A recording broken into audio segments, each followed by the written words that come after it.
If you wanted two of Rover's most iconic cars, you could do a lot worse than look at these. The P5 introduced in 1959 and the P6 introduced in 1963. Both for us represent the very best of Rover. A dose of conservatism, excellent engineering, great quality and a boldness that sometimes led to pioneering design and commercial success.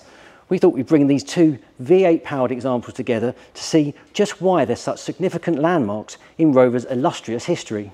This could be our best sounding video ever, by the way. Let's go.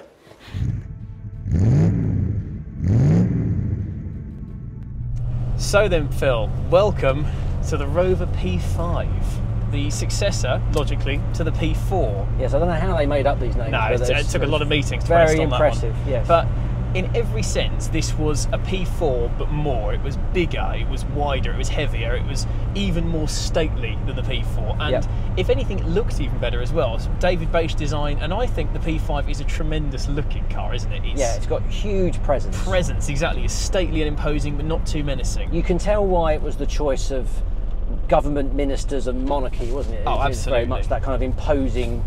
But it's not too blingy. Car. It's not like a Rolls Royce where you've got these enormous chrome grills and so on. It's stately, it's classy.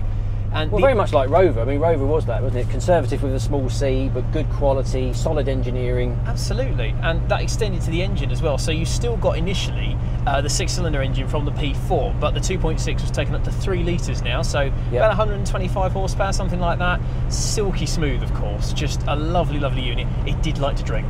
Very, very thirsty engine. But if you could afford one of these cars, the fuel bills mattered not. And indeed, Rover's engineering extends to the whole car, because by 1959 you got front disc brakes, very advanced, but under the skin they stuck with what they knew in terms of the engineering. It's just got simple double wishbone suspension, soft spring rates, leafs at the back, and you know what? It's gloriously comfortable, isn't it? Yeah, oh it is. It just, as you say, feels very stately, very comfortable. Irons out this. We've got a slightly undulating British road here, and you know what? You'd never tell, would you? No, exactly. Drive along with an open drink, which you did in the 50s, and it just irons. And do you know what it feels? It feels weighty, it feels solid. This is back when Rover built cars up to a standard. It feels very composed, isn't it? But really does. I was reading somewhere that the 3-litre 6-cylinder engine kind of reached its development ceiling to some extent. So hence why the engine under the bonnet of this one is not the 3-litre 6-cylinder. Quite right. We all know the story of how it was a kind of a negotiation going on in an American boatyard, and ultimately they ended up buying in an engine from America, from Buick specifically, the all-alloy 3500 V8. Hence P5b, right? Indeed, B for Buick, and what a gem this engine is. So up from about 125 odd horsepower to 160 through an automatic transmission, and even if I just gently give it a tickle, oh, it sounds great, doesn't it? It sounds brilliant. And you know what? It's not slow. It goes well. No, absolutely. Someone said that the power comes in at about 600 RPM higher than on the 6-cylinder car. But I was reading some old road tests of the day, and they were really praising the throttle response as well as the power. You know, even today. I mean, this is a 60-odd-year-old car. Watch, as soon as I touch the throttle, ready? Yeah, it's off good, it goes.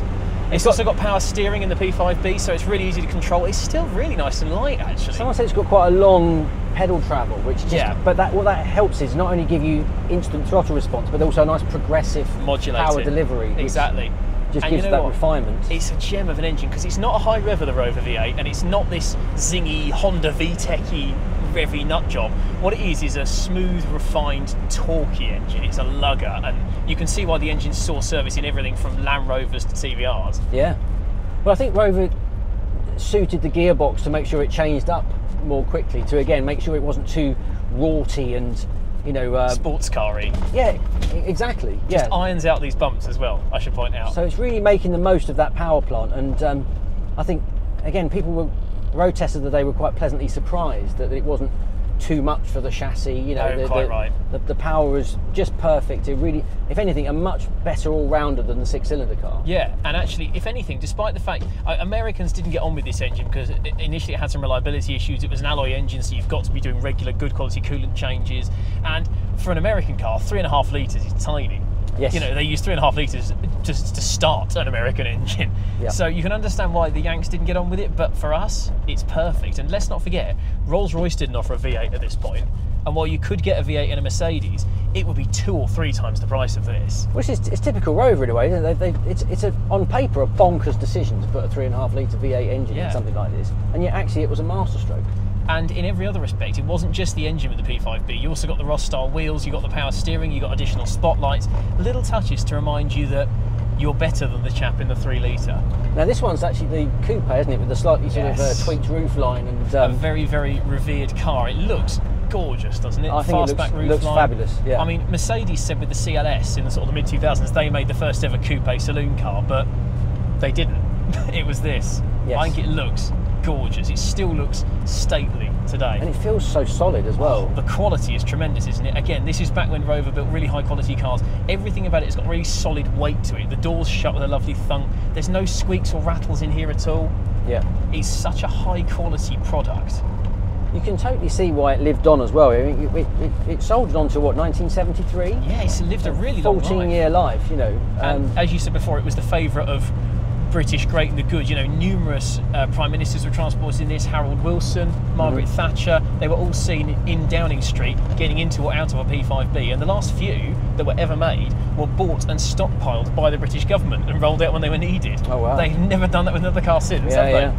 Well, of course, by the time it got phased out in '73, Rover was part of what effectively became the British Leyland conglomerate. So Rover was almost sort of put back in its place so as to not to intimidate Jaguar, which is a shame because actually the P5, you know, was probably sort of holding a candle to something like the XJ6. Yeah, certainly to a Mark II. And so I think, you know, arguably the P5 could have probably gone on for much longer hadn't it been for internal politics. It is a shame, and I think we told this story before hundreds of times about cars within British Leyland that could have happened but didn't because of the internal politics. But in its own right, the P5 is just a tremendous example of what Rover was capable of. Yeah, absolutely. It's weighty, it's solid, it's luxurious, it's classy, all these high quality fixtures and fittings. I mean, look at that slab of wood in front of you, all the chrome, these lovely leather armchairs, just glorious, aren't they? Yeah, it's a magnificent car. It's refined, it feels solid, it's got huge on-road presence. Still now, yeah, and the word I keep coming back to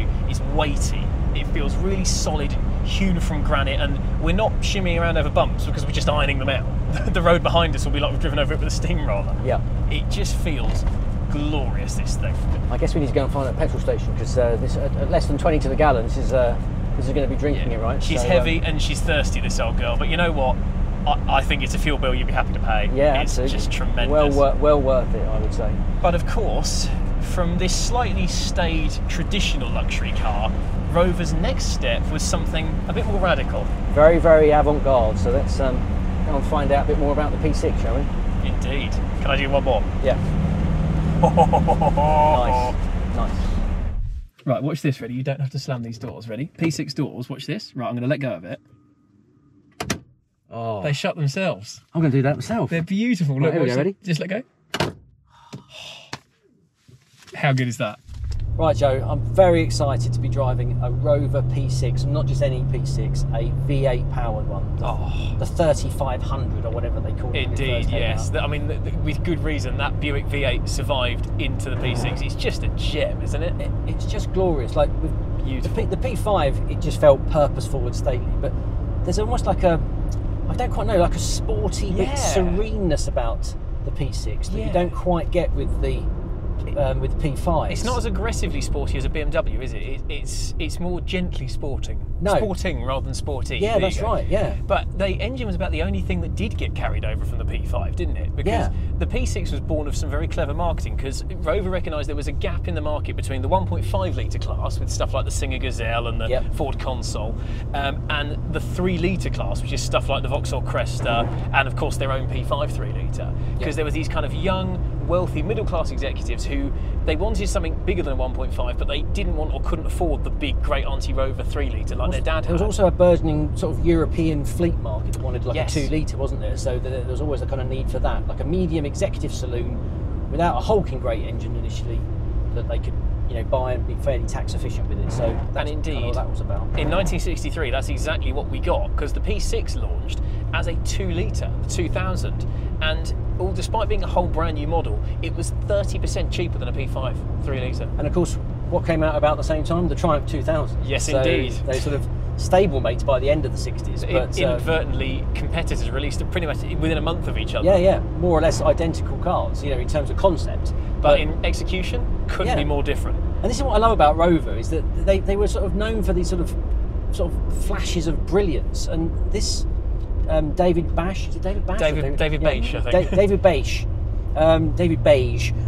David Beige styling. I just thought it's just absolutely, it's like nothing else on planet Earth. There's nothing beige about the styling, is there? It's just absolutely not. It's so forward thinking and modern. There's that inset grille, the fins at the back, the sort of wrap around rear window. It looks stunning. This is the guy, remember, who styles the SD1 that came out in 1976. Yes. And also had a hand in the original Range Rover. So this guy he's not a one-hit wonder. You know, he knows how to pen a car. What I love with the P6 is that Rover wanted there to be kind of brains behind the beauty. So this was to be a high-tech car to rival the likes of the Lancia Flavia and, whisper it, the Citroen DS. Well, of course, it's got some inspiration and suspension, isn't it? It does. I mean, for a start, I mean, even the construction, it's a base unit like the DS. So the actual structure of the car, the skeleton, is its strength. So kind of the pillars and in the floor is its strength. And all the panels are decorative. Yeah, they're not load-bearing, are they? No. So not, like a DS. It's ease of repair.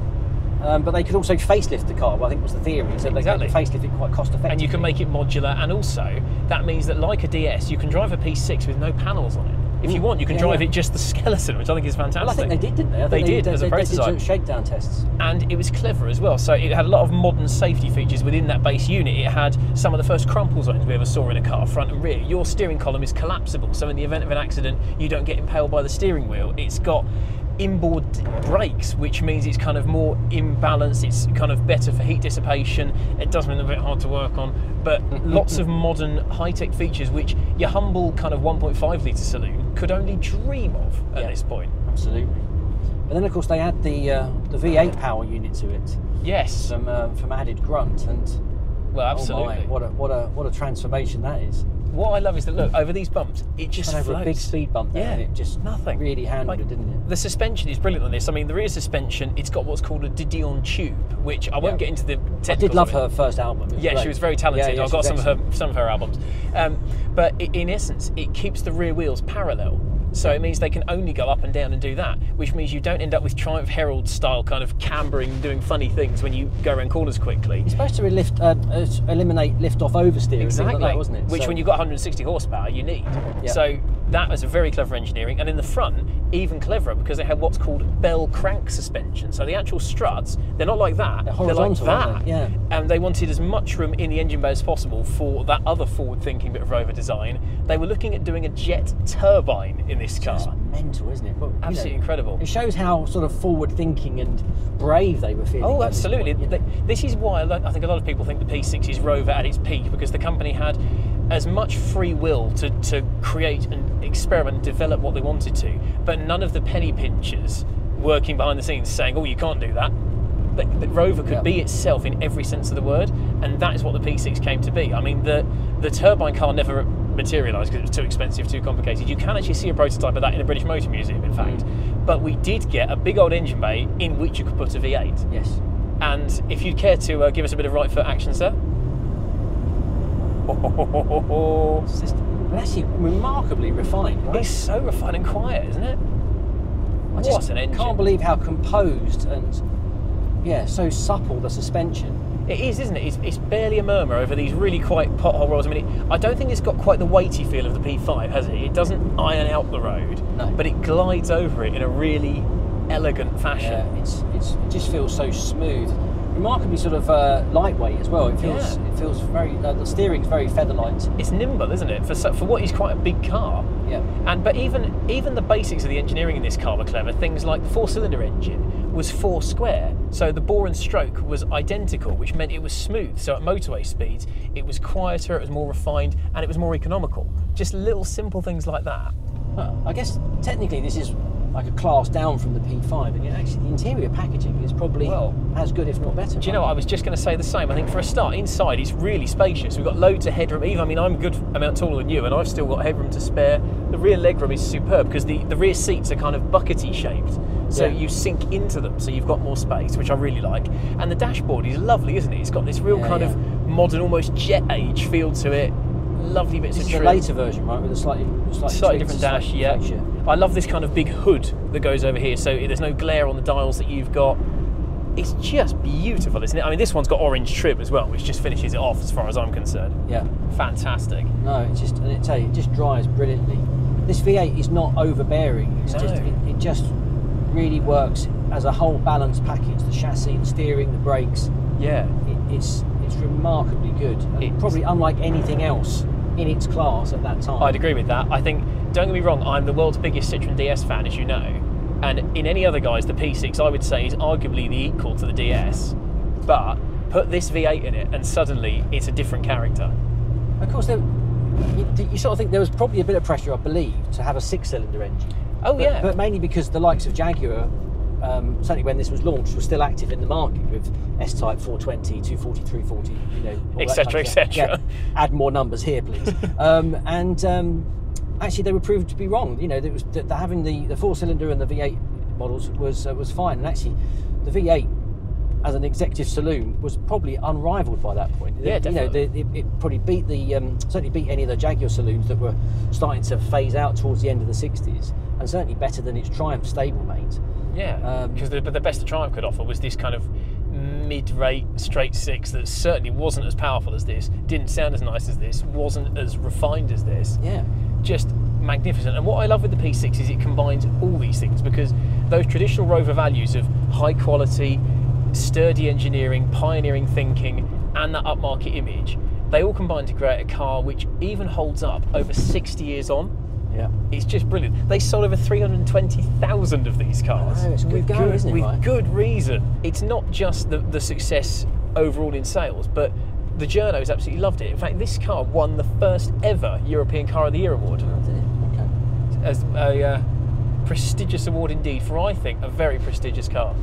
And did the V8 get phased out, but the 4-cylinder soldiered on for a little bit longer? So it did. It kind of ran to about 1977, I think, from memory. And of course, by then the ST1 was on sale in V8 guise. So, but it just shows the enduring appeal of the P6, and of course, it's lived on to be a really desirable classic to this day. And actually, the values, while they've definitely gone up, they're actually still a surprisingly affordable, desirable British classic. You can get into a V8 one of these for 5,000 quid. Show me another classic that offers this kind of value. Even an MGB will cost you more than that now. Yeah. I think this is a stalwart classic of the scene in the UK. Great value, wonderful to drive. I think it's absolutely glorious. Every time we drive one of these, my wallet starts to whimper a little bit, knowing full well that I'm that close to buying one. Yeah, gosh, they are glorious. I'm so glad to have had the chance to drive this one today. It's very you. It suits you. I do really like it. It's cooler than me. That's the thing. It's actually much cooler than me. But yes, it's great. I absolutely love it. Do you know what it is? And I would sum this up perfectly. And I may be waxing a bit lyrical, but I do love P6s. In an age we live today where the British car industry is largely foreign owned and a lot of it is horrible SUVs and there's a lot of doom and gloom, the P6 is from a time when we in Britain built something to be proud of. Yeah, trailblazing, and not just weird trailblazing, genuinely desirable. Pioneering. Everything worked, everything just came together with the P6 in a way that it doesn't always do, unfortunately. No. So, yes, very, very impressive. So, yeah, well, I guess we should head back to base, but I don't know, it's kind of hard to compare P5 and P6, if truth be told, isn't it? You can't really compare them. But, I mean, for me, the point of bringing these two cars together is that they are, for me, icons of Rover. I would agree, and they're both well up there as some of the brand's best. The way you've got to look at it is we're not comparing the P5 to the car that succeeded it. You've got to look at it in modern terms as more like comparing a BMW 5 Series and 3 Series. They're not directly comparable, but they're both absolute high points of what their maker can do. And actually, I'd rather have this than any BMW. Yeah, I think this is just glorious, and I think it boils down to personal preference. If you prefer the great Auntie Rover, the big wooden sideboard with the big solid construction like the P5, there's plenty of reason to choose it. But if you like the pioneering kind of radical engineering, the P6 is for you. It's just wonderful. So come on then, you can only take one of them home. Which one is it? I love that P5, I really do. But if I had to, P6. Yeah, it's tricky, isn't it? Because like you, I very much associate the P5 as very much traditional Rover. And wonderful for it. For all the good reasons, exactly that. But for me, the P6 just nudges the game forward in a way that it never really probably got the recognition it deserved at the time, you know. So, yes, I love the P5 for all of its enduring qualities, its statesmanship, its sort of presence on the road. But yeah, as an amalgamation of so many different talents, from its design and its engineering, the P6 is just, yeah, the best all-rounder. I mean, I would definitely take one of these home. But do let us know. Yeah, you might have different ideas, so yeah, let us know in the comments. But, maybe it's the P4 that came before, maybe it's the SD one that came after. Stay tuned, because we might be putting a P6, possibly even this one, up against an SD1 in the very near future. We're actually off to film that video now. But as ever, thanks very much for watching. Comment below which your favourite Rover is. Make sure to like and subscribe. We shall see you again soon. Take care. Farewell.